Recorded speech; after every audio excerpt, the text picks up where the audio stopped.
Terus sekalian 70 tahun lebih Indonesia sudah merdeka, banyak kemajuan yang kita miliki.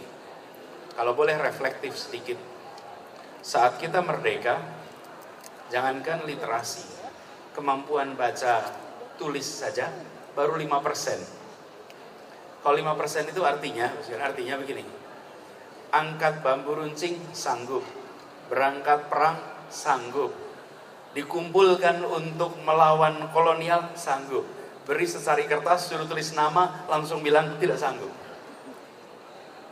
Betapa beratnya menggerakkan sebuah bangsa baru yang 95% penduduknya buta huruf. Tapi yang menarik di saat itu tidak ada pesan negatif, pesan yang dikirimkan positif. Tidak ada kalimat memerangi kebodohan, tidak ada. Memerangi kemiskinan, tidak ada. Yang ada adalah memajukan kesejahteraan umum, mencerdaskan kehidupan bangsa. Bahkan pesan-pesan itu adalah pesan meraih sesuatu. Dan saat ini kondisi sudah berbalik. Nanti saya akan jelaskan sedikit apa yang dilakukan pada saat itu. 2015 saja kita tingkat buta aksara kita sudah tinggal 3,7%. Dari 95% menjadi 3,7%. Dan saya bisa katakan tidak banyak bangsa di dunia yang ukurannya sebesar Indonesia dalam waktu 70 tahun mampu mengubah dari bangsa yang complete illiterate menjadi bangsa yang hampir completely literate. Dan itu kita bisa kerjakan dalam waktu 70 tahun. Dan itu tidak terjadi otomatis. Bung Karno ketika memulai ini, gerakan untuk melek huruf dilakukan di Jogja, peluncurannya sekitar tahun 48, bulannya April kalau tidak salah, di alun-alun utara, panel besar sekali. Bung Karno bicara, ada sebuah podium, lalu di sampingnya ada papan tulis. Di papan tulis itu Bung Karno menuliskan A, I, U, E, O. Tapi yang menarik bukan itu. Yang menarik adalah banner di belakangnya. Banner di belakangnya kalimatnya begini: bantulah pemberantasan buta huruf. Apa kata pertamanya? Bantulah. Pemerintah mengatakan help us. Hari-hari ini kita jarang sekali. Selama berdekade-dekade kami, termasuk saya di kaitan pemerintahan, posisinya selalu let us do it. Anda you do your tax, you vote in the elections, tapi the rest is our job. Apa yang terjadi ketika ini dilakukan sebagai gerakan? Begitu dilakukan sebagai gerakan, maka mengajak semua untuk terlibat. Problem itu dibagi, sehingga solusi itu sama-sama. Ownership atas masalah itu bukan di tangan negara saja, tapi ownership atas masalah ada pada seluruh bangsa. Ini yang sekarang kita harus dorong kembali. Bagaimana literasi itu bukan menjadi program pemerintah, tapi literasi itu menjadi gerakan seluruh masyarakat.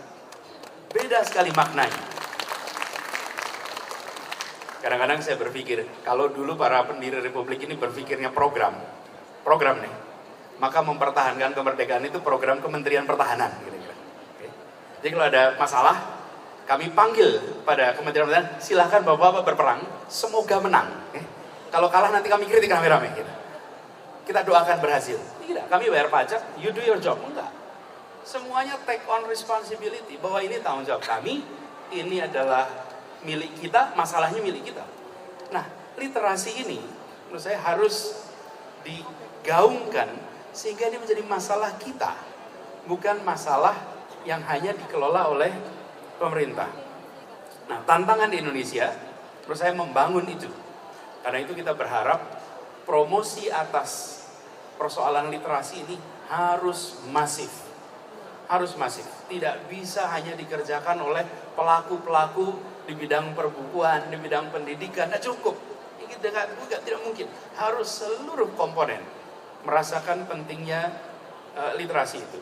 Nah, tantangannya menurut saya tidak kecil. Pertama, menyadarkan mengapa literasi itu penting. Apalagi kalau kita bicara literasi membaca, ini adalah kemampuan dasar yang disebut sebagai faktor yang amat fundamental bagi pribadi maupun sebuah bangsa. Karena literasi membaca itu betul-betul enabler, betul-betul pembuka kesempatan untuk bisa melakukan begitu banyak hal dengan kemampuan membaca. Saya beri ilustrasi yang waktu itu kami kerjakan, dan di 2016 waktu itu ada Award EKP. Kita melakukan, waktu itu saya bertugas di Kementerian Pendidikan dan Kebudayaan, kami melakukan kewajiban membaca selama 15 menit sebelum pelajaran dimulai tiap pagi. Jadi 15 menit itu baca. Lalu bacanya apa? Baca apa saja. Jangan baca ditentukan gurunya. Tapi baca, pilih sendiri bukunya. Boleh dari perpustakaan, boleh dari rumah. Tapi setiap anak 15 menit membaca, apa saja dibaca. Tujuannya membuat membaca sebagai kebiasaan. Dimulai dengan diajarkan, didisiplinkan, dibiasakan, sehingga dia menjadi kebiasaan, lalu menjadi kebudayaan, lalu jadi adab. Yang kita bisa peradaban. Sampai ke sana, itu fasenya, titik kuncinya adalah pembiasaan. Bila pembiasaan ini terjadi, maka kita akan memiliki pribadi-pribadi yang punya literasi membaca yang baik. Indonesia jumlahnya dahsyat penduduknya. Sayang kalau tidak kita dorong lewat institusi itu. Tapi tidak hanya di situ. Kita waktu itu dorong soal Frankfurt Book Fair yang alhamdulillah sampai dengan hari ini dampaknya masih kita rasakan. Teman-teman semua, kita, Bu Claudia ada di sini, merasakan sekali bagaimana kita memiliki posisi lebih baik di dunia internasional. Nah, sekarang sekalian saya hormati, saya ingin cerita sedikit bagaimana program-program yang dulu diinisiasi level nasional, sekarang saya bertugas di level provinsi Jakarta. Kita dorong program literasi yang dulu nasional dikerjakan lokal. Hari ini malah lebih enak, karena dulu jadi salah satu tantangan, jadi menteri itu hanya bisa menganjurkan, tapi tidak bisa menginstruksikan. Karena dinas pendidikan tidak di bawah kementerian. Dinas pendidikan ada di bawah kepala daerah. Sekarang menjadi instruksi bahwa semua harus membaca 15 menit. Jadi di Jakarta semua harus lakukan. Tapi yang tidak kalah penting, saat ini di Jakarta kita memisahkan pariwisata dipisahkan dengan kebudayaan. Dan literasi akan masuk di dalam komponen kebudayaan. Karena kita menginginkan agar pembangunan tradisi literasi ini bukan sekedar soal membaca di perpustakaan. Sekarang ada di perpustakaan. Dan kita ubah bagaimana fasilitas perpustakaan digeser sekalian. Hari ini kalau kita lihat proses pengelolaan perpustakaan di hampir semua kota di seluruh Indonesia, kecamatan, kota, provinsi, itu duplikasi. Hampir selalu sama di seluruh wilayah di Indonesia. Sudah harus digeser. Yang di perpustakaan tingkat provinsi adalah lebih pada referensi, yang di turunan di kotanya lebih pada kebutuhan simpan pinjam buku, dan yang di kecamatan justru didorong untuk memenuhi kebutuhan literasi keseharian bagi masyarakat. Jadi, Bapak sekalian yang saya hormati, mendorong ini semua kita ingin lakukan sebagai sebuah gerakan. Apa kemudian pendekatannya? Pendekatannya kemitraan. Ajak teman-teman, pihak-pihak yang selama ini bekerja di dalam kegiatan literasi untuk bekerja bersama dengan pemerintah. Saya berkali-kali menyampaikan, kekuatan negara itu pada wewenang dan fiskal. Itu kekuatan utamanya. Kekuatan masyarakat itu ada pada kreativitas, inovasi. Masyarakat tidak punya kemampuan fiskal, tidak punya kewenangan, tapi inovasi di masyarakat. Negara itu aman ya sekarang. Itu hikam aja Pak, aman. Negara itu memiliki kewenangan, tapi inovasi dari masyarakat. Karena itu harus melakukan kolaborasi untuk itu. Jadi kami di Jakarta sedang ingin mendorong bagaimana penumbuhan literasi baca khususnya itu dilakukan di semua tempat, ya di sekolah, ya di tempat-tempat yang kita biasa sebut ruang ketiga, dan mendorong juga tumbuhnya pasar buku. Bapak sekalian, di Jakarta ini pasar binatang ada, tapi pasar buku belum ada kita. Alhamdulillah tahun ini kita resmikan pasar buku pertama kali yang ada di Keramat gitu. Boleh tepuk tangan buat BUMD kita yang sudah bikin. Jadi ketika saya mulai bertugas itu saya bilang, kok bisa kita punya pasar burung tuh? Ada beberapa pasar burung. Tapi bagaimana kita tidak punya pasar buku?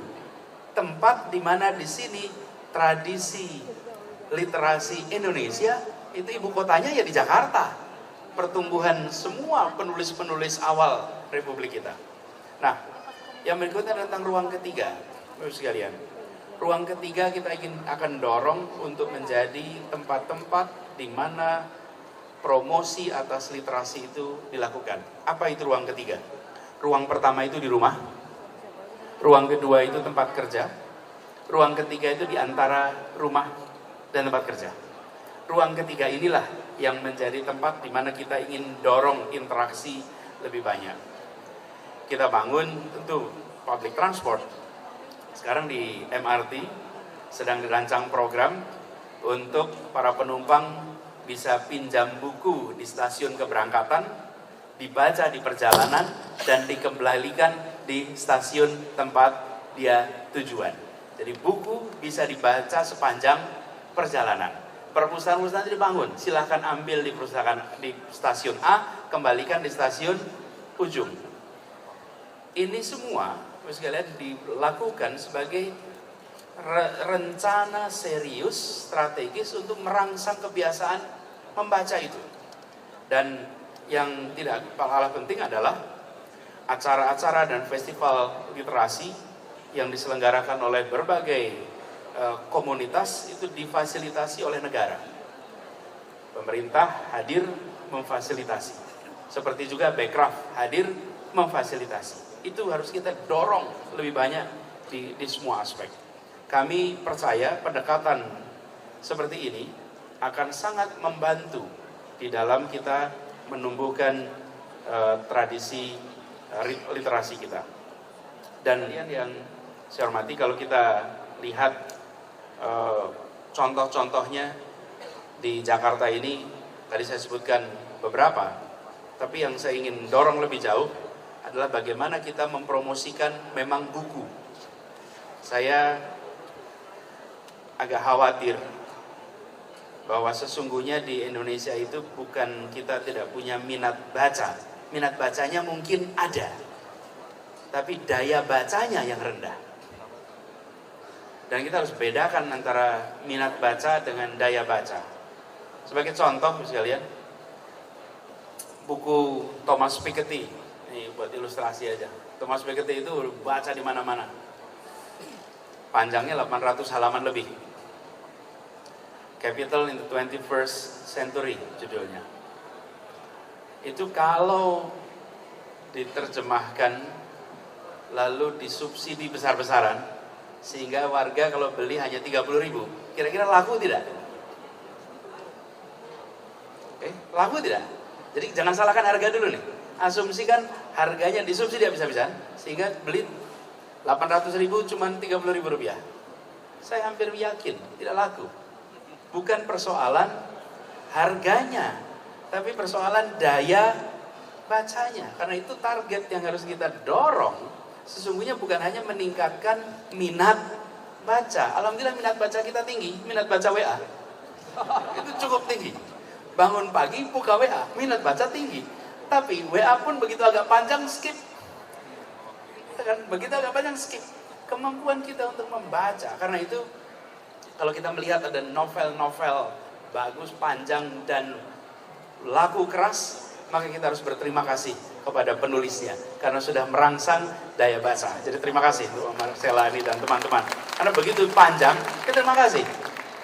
Saya dulu ketika Harry Potter berkembang begitu pesat, saya berkali-kali bilang, sebenarnya kalau dari isinya ya plus minus lah kita soal selera. Tapi saya senang bahwa ada anak-anak membaca buku 700 halaman, 800 halaman di usia SD. Maka percaya diri dia atas buku tebal itu meningkat. Kalau tidak, lihat 100 lembar pun dia sudah mundur. Nah, kita harus mendorong daya baca untuk meningkat.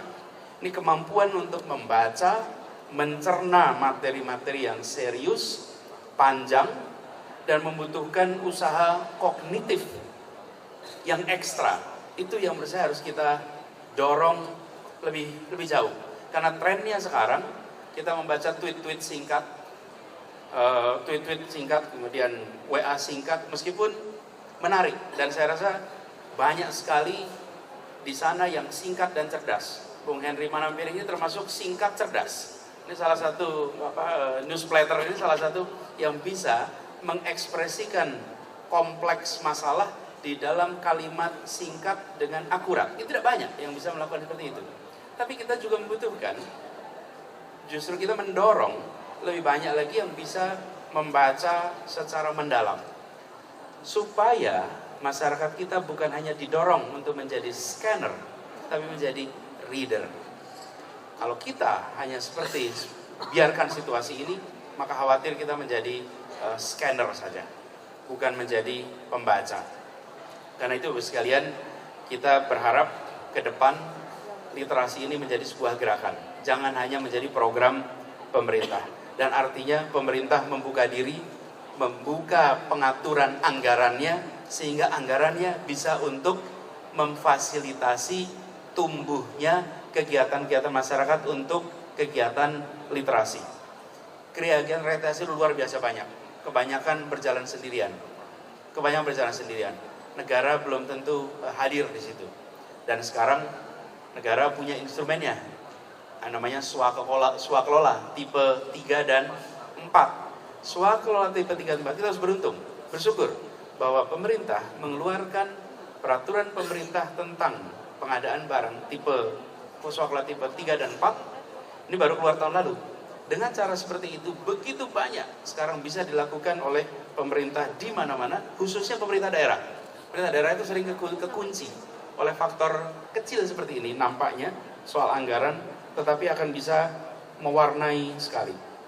Jadi kita juga sekalian berharap dari sisi civil society, keterbukaan dari pemerintah perlu disambut. Kami berharap di Jakarta kita bisa memulai. Kami sekarang mendorong kegiatan, contohnya ini bukan hanya literasi, teater. Sekarang kita teater, kita tumbuhkan pelatihan teater di kampung-kampung di seluruh Jakarta. Dengan mengundang para maestro-maestro untuk menjadi pelatih teater. Jadi kita berharap di Jakarta ini tumbuh kemampuan anak-anak, ya kemampuan fisiknya, kognitifnya, kemudian pertumbuhan di sisi afeksinya.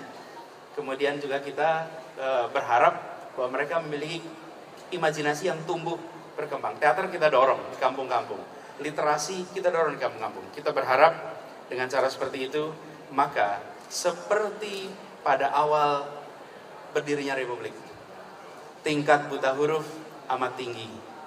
Pemerintah tidak bekerja sebagai program, pemerintah bekerja sebagai gerakan. Dan efeknya dalam 6 dekade Republik ini berubah. Kita berharap sekarang kita dorong dengan kemitraan bersama dengan masyarakat, sama-sama kita lakukan gerakan literasi ini sebagai sebuah gerakan bersama, dan harapannya nanti bisa mengubah ini semua. Demikian Bapak sekalian bisa saya sampaikan. Sekali lagi terima kasih. Selamat kepada teman-teman di IKAPI yang sudah menyelenggarakan kegiatan ini. Insya Allah sukses dan sesuai dengan yang disampaikan di awal, rukunnya pembukaan, saya harus menyampaikan dengan mengucap Bismillahirrahmanirrahim, maka Indonesia International Book Fair 2019 secara resmi dinyatakan dibuka.